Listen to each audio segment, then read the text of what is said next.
What's up, TCC, TU, and ORU? It is Samson here again for another episode of The Fitting Room. We want to thank y'all for tuning in and for hearing the stories of students from all over Tulsa, mainly specifically in TCC, TU, and ORU. But nonetheless, thank y'all for tuning in. If y'all would like to be on The Fitting Room, feel free to fill out the Google form and you can be on The Fitting Room as well. We would love to hear and dive into your story. And if you'd like to connect with our group, I will put the text here on the screen and you can just text Fit Room to the number on the screen. And for those who are listening on the audio version, just feel free to look in the description. You can find the phone number to text. And so, nonetheless, we have an awesome guest with us today, and we are here on the ORU campus. And so, I am going to just have us dive into who this person is, straight up. So, please introduce yourself, give us your name, your year, major, all the good stuff. All right. Hi, guys. My name is Cing. My major is finance, and I am a senior. Senior, that's serious. All right, no, solid, sweet. So please just bless us with how you got here. So I wasn't even planning to go to ORU at first because, I wanted to go to a Christian out of state. Mm-hmm. But I wasn't also ready to leave my family or like my church or, so I was praying about it. And then at the end, I was like, oh, I kind of gave up. So I was planning to go to OU. Okay. And then last minute, my friend invited me to the Quest day, which is like the visitation day. Say that again? Like the Quest day for Quest this. day. It's like the visitation day for ORU. And so they invited me and I went. I was like, okay, I'm going to come here. Because like it seems so fun and it's close and I can still like engage in my church. So like it's like a perfect combination. So that's why I went here. I decided to go here. That's what's up. Okay, so it sounds like in the beginning you had this desire to go somewhere else, Mm-hmm. right? But there was still kind of these attachments Yeah. to kind of home and being with family. But then you were invited to go to this Quest Mm-hmm. event. Yeah. And so what was it about this Quest event that I guess captivated you that you're like, okay, I'm coming here? Because I feel like this is the story for a lot of people who go to a school. They're like, man, I don't want to go to, I want to go to this school or this school. This wasn't my first choice. Yeah. So what was it about the Quest that really got your attention? So first of all, like when I went here for the Quest day, everyone was like really nice and polite and inviting, and that's like one of the things that made it so fun. And also, like I really like the chapel and the way they worship, and it's like very spirit-led, spirit-empowered, and I wanted something that's so like spirit-led. And so that's what I was like kind of looking forward to, my college life, because in my high school year, I was very academically driven, but now like I'm ready to like step away from that and actually like get into my spiritual life and grow in that aspect. So that's what I was looking for, and I found that here, which is like close to home, but then also, it also provides like what I was looking for. No, that's what's up. And so this transition where you're saying, okay, very academically focused to being spiritually focused, what was it that kind of made that click for you to say, okay, I want to make this transition to be more spiritually driven and to care more for my spiritual growth? Yeah. So when I was in high school, in Jinx, it's very competitive academic wise, and like everyone's like taking all APs, and like your worth is basically determined by how well you do in school. And that really like gave me like a burnt out, I guess. Like I was tired, like, and every time I fell, like I felt worthless. So I'm like, this is not the way. I need God. I need His strength to actually like. That's the only thing that's keep me going. So I realized like I needed that. So that's when I decided to like go here and look for spiritual growth. No, I can see that. It sounds like your environment did a really good job at influencing Mm-hmm. kind of the way you see things. Like Yeah. being a jinx, it kind of influenced Yeah. your energy to go towards, I need to do academics because that's Yeah. what everyone's doing here. And it sounds like when you came to Quest, Mm-hmm. that it kind of opened this door of, you know what, this is what I want to focus more attention on. I mean, before I went to the Quest, I was already like thinking about, going to going to a place where it's gonna fulfill me Mhm. spiritually. So like when I went to Quest, it's like, oh, this is, a good option. I'm gonna go here. So I decided last minute to go here. Yeah, no, that's awesome. Mm. So it even goes really a lot more deeper, because it's not like it just answered a question that Yeah. you didn't ask. Like, no, you were asking this question, wanting to go deeper, and Mhm. it's like when you came here, it answered that Yeah. for you. Oh, that's cool. That's cool. And so, when you came here, did the major you want to go into Mhm. play a role in any of this? Were you looking at programs and stuff like that, or was it mainly just no, the spiritual aspect was it? Honestly, I don't remember. It's like 4 years ago. So, Oh man. but I always thought I was like good at math. I'm a numbers person. So I was like, I want to do something math. So Yeah. I tried majoring in computer science at the beginning. Mhm. And then I was like, wait, no, like that's going to be too much. So I was like, what's something that's also math, but Mhm. easier? So like that's why I stuck with finance. No, that's Yeah. what's up. That's what's up. No, that's cool. It's cool to see that. It sounds like when you started your journey coming into college, you Mhm. were kind of in a decision-making mode still with your major and Yeah. what you wanted to do. That's cool. And so coming here, that was freshman year when you kind of came in with the Quest and all this. Mhm. And so now that you're here at your senior year, do you sense that, or you fulfilled that? Do you feel like you really found the spiritual growth that you were looking for? Yeah, I did, but I feel like the way I came into here, like I kind of depended on the environment, like you said earlier. Mhm. But it really, it really comes from within. Like no Yeah. matter where you surround yourself with, it's like your growth. Like even if your environment is providing you for the growth, the spiritual fulfillment, Yeah. if you don't like try it yourself, you're not gonna get that what you're looking for. So Okay. that's what I realized. Like I came into here being like, oh, I have to go here because they're very, spirit led, and like I need that. But I have like it actually comes from within. Yeah. So if I had went to like OU or something, it would have been harder. But it's still possible for me to find that spiritual fulfillment if I have like the guidance or the wisdom, or I don't know, something along that line, because it's more internal rather than external. That's what I realized. No, that's so true. And I think that's the beauty of true growth, right? Yeah. True growth is environment matters, yes. Mhm. And there's also the reality of you get to decide and you get to choose what you surround yourself in. Yeah. Because you could be at ORU and there's still people or still places, I guess, you can go that can bring you down spiritually. Yeah. And even at a secular school that maybe doesn't have a spiritual emphasis, like OU, Yeah. like you can still find a nurturing group to help you Mhm. grow in your walk.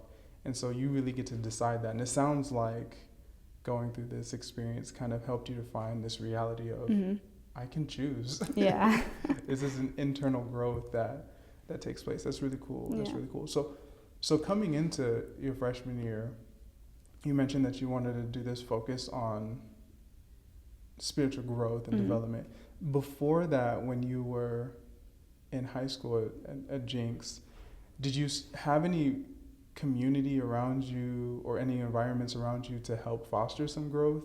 Yeah. I That- mean, my church is a huge part of my life. Mhm. I go there every weekend, and I'm very involved in the youth ministry and like the media ministry. Like I'm very involved in every like events that we have. So I feel like because of that, it guided my way of thinking. So like my involvement really guided me to think logically about what I want and what I'm seeking. And I think that's why, because of the way I've been brought up, I was seeking for spiritual growth instead of like, validations from secular things or something like that. Yeah. No, that's cool. Do you sense that because you were in, church environment, you were at Jinx as well, there was this academic pull, and then on this side there was a spiritual pull. Did you feel like there was a tug of war that was happening and you were leaning more into the academic side, and that's why you're like, man, I need to focus in on the spiritual development? Yeah. I mean, I always, like, I know, I'm not smart or anything, but like I work really hard, and then I pray really hard for, my achievements too. So when I pray for those and, I don't get the grade or, the score that I wanted, like that feels very not good. Like it's very like degrading. So that made me realize like I don't want to do that anymore, Yeah. So yeah, I don't want like my academic score or grading to define who I am or my worth. No, that's amazing. That's amazing. I feel like there are a lot of people who find a lot of their worth in their academic achievements. Yeah. And they strive so much for it, and in the end they still feel that emptiness on the inside. And so that's so true. So ever since I realized that, I've never felt more free. Like I can still, do good in my academic life, but then I feel this sense of peace that, I'm okay even though I might fail a test or something like that. Yeah. Yeah, especially I think sometimes we can even get into battles of comparison too, where we see other people and where they at, and the schools that they're getting accepted into, the awards that they're winning, the things that they're doing, and we can feel kind of like, man, what about me? Yeah. I don't see myself doing some of those things, and so we can beat ourselves up to say, you should do this and you should do that. Oh, that's real. Okay, so right now in your life, right now, that was kind of Cing growing up, right, going through college. So now you're senior, and what are some things that you're facing right now that may be positive things, that may be things that you find to be challenging? What are some things that are currently happening in your life right now? So I realized I didn't really experiment what I want to do because like I was so focused in the academic, just doing well in school. I didn't have like the opportunity to really venture out and experience like what do I want, what am I good at and what am I passionate about. So me sticking with finance, I was like, oh, I don't really like enjoy finance. So I'm like, what do I want to do, but it's too late now, so I'm like, I need to just stick through it and finish it. But since I'm like, I like math or like numbers, I realized like when I did accounting classes, I enjoy it more and it's like more fulfilling for me. So I feel more satisfied with it. So my plan right now is to get my master's in accountancy and like get my CPA. That's what I want to do. Okay. Yeah. No, that's what's up.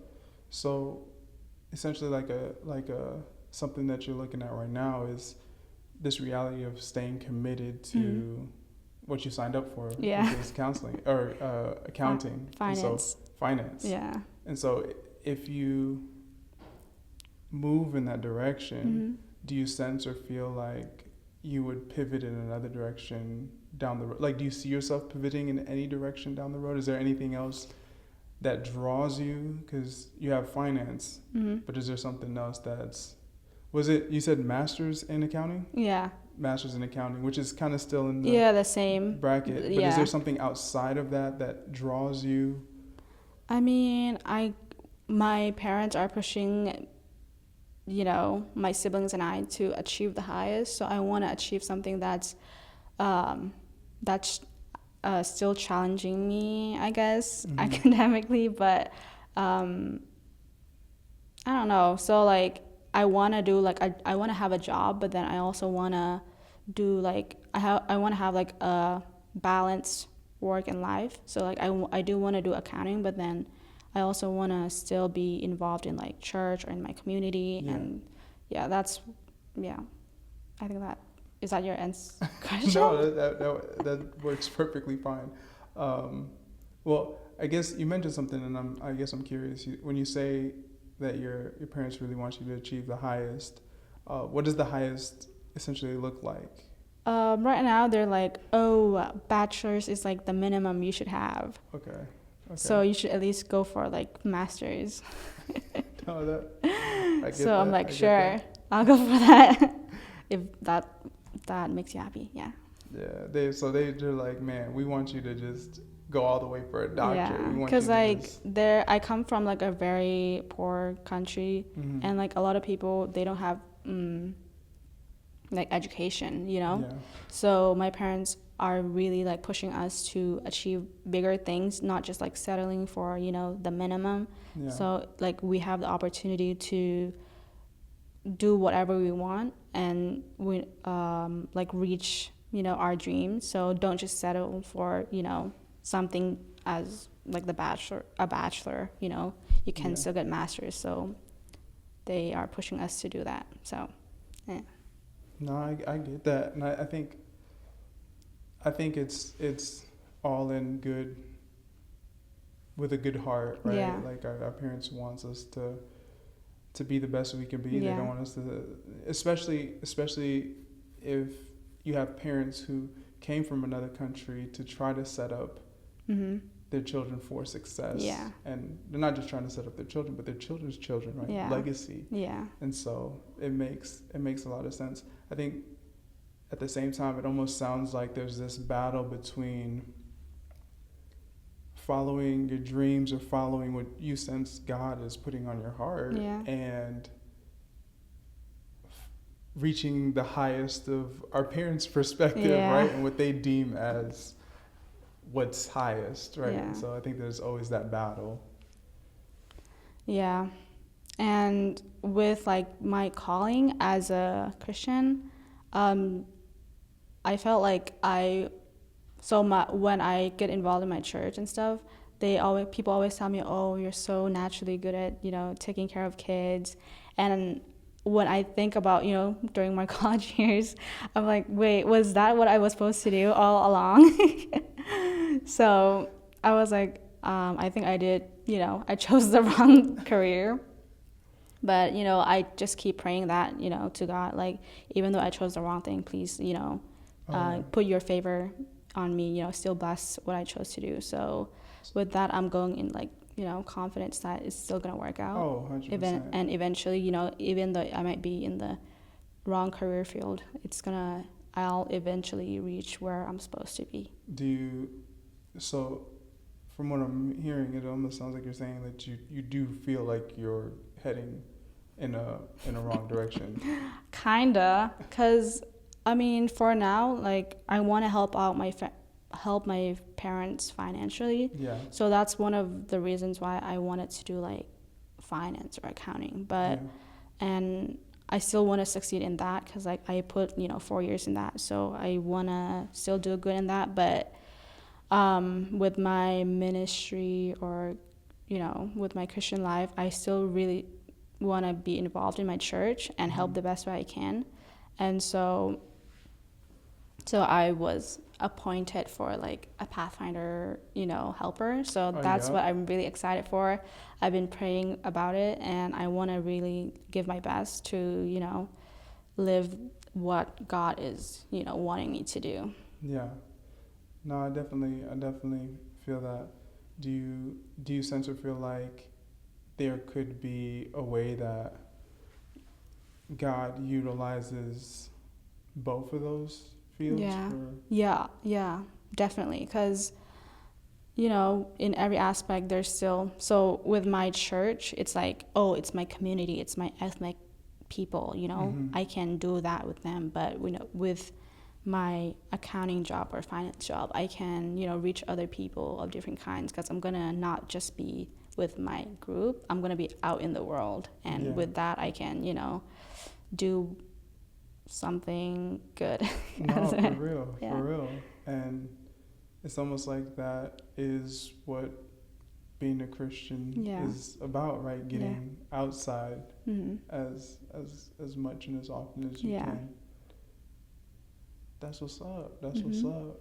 Man, I definitely appreciate you sharing this because, I can imagine that there are people who may be watching or tuning in and they may be thinking to themselves, am I heading in the wrong direction? And that can be overwhelming sometimes because it may cause you to switch majors in senior year, which is like academic suicide, right? Like it's like, man, financial suicide is like depending on how much your loans, but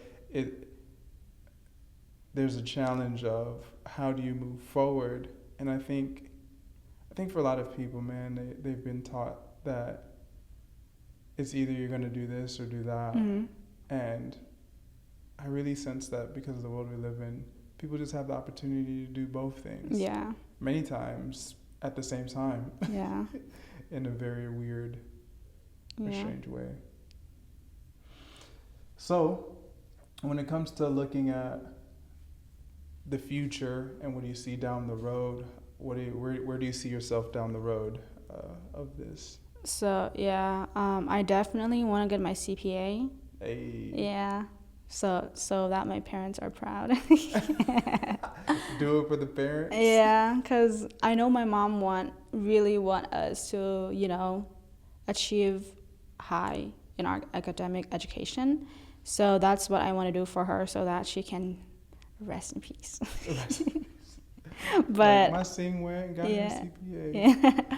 But I definitely want to do a lot of things still for God, whatever I can do, whether it's like children ministry, media, and just like nonprofit and all that stuff. So like what I plan is like get my CPA and work in like the corporate job for a few years, and then when I'm like, or several years, and when I'm close to like retirement, I want to work for like a nonprofit. Yeah, so that I can like take that money profiting thing and like do it so that it's not all about money. Yeah. No, that's what's up. And so when you say work for nonprofit, is that work for nonprofit? Is that start your own nonprofit? Is that? I actually don't want to start a business because like I like working under people. Like I'm a rule follower, so I'm not like an initiator. I like following the rules. Yeah. So I like structure. So I'm not really like a person that would start a business, So No, I get that. I get that. Some people, it's like, listen, I want someone else to come up with ideas. I want to help execute it. I want to help bring it to life. Yeah. And so that's really cool to hear that's the direction we're going to go. Well, I definitely appreciate you for coming on. And as we kind of bring it to a close, one of the things that I like to do is give the guest, you, Cing, an opportunity to speak to someone who maybe is battling with something that is similar to what you went through on your journey. And so what wisdom, what advice, what thoughts, maybe whatever you want to call it, would you give to someone who maybe is contemplating, man, I just realized that I may be going in the wrong direction, or I realize that I don't know what's happening right now. I'm feeling like I'm in the wrong major. It's senior year, I'm about to graduate. Or what advice would you share from your own kind of personal experience of coming to peace with that? Yeah, I would say it's not the end of the world. Like you're literally in your 20s. Like there's like so much years left. So don't beat yourself up for it. Just keep praying about it. Trust God, and it's gonna work out eventually. And No, 100%. 100%. I love that. Because a lot of what were you gonna say? Yeah, because for me, it's like I tend to beat up myself when I do something that I shouldn't be doing. Like when I make a fault that I didn't know of. So it's like, so don't do that. No, I respect that. Yeah. Especially with people who maybe do have this anxiousness or anxiety of Oh man, Yeah. I feel like life is over as soon as you graduate. It's like, no, it's like it just begins. Yeah. You have so much more ahead of you and so much more that could take place. I mean, people go back to school when they're Yeah. 25. People go back to school when they're 30. People go back to school when they're 35. Yeah. I keep telling myself, like, if I don't like the corporate world, I'm going to go into medical field. No, Yeah. real. For real. I have a friend who went back to went back to school and they went into medical school. And I mean, I think they did it when they were 26, 27. And now they just graduated. Yeah. And it was such a shock when they graduated because like, wait, didn't you just start? I thought you just started the program and they're like graduated. Yeah. And so, yeah, it's not over. And sometimes we get fed the lie that it is. Yeah. Thank you so much. I appreciate you Of course. for being brave and Yeah. being willing to come on. I actually love it. It's really fun. You enjoyed it? Yeah. All right, I'm glad to hear that. Y'all heard that? She enjoyed it. That's awesome. I'm glad to hear that. And thank y'all for joining in and tuning in for this episode and hearing Cing's story. And yeah, I think that's it. I think we're done. I think we're going to wrap up. And so if y'all would like to be on the fitting room, we would love to have you on this episode, or not this episode, on this season. So feel free to fill out that Google form and we will get connected. And so until next time, I hope that y'all can see how you fit in the fitting room. Peace.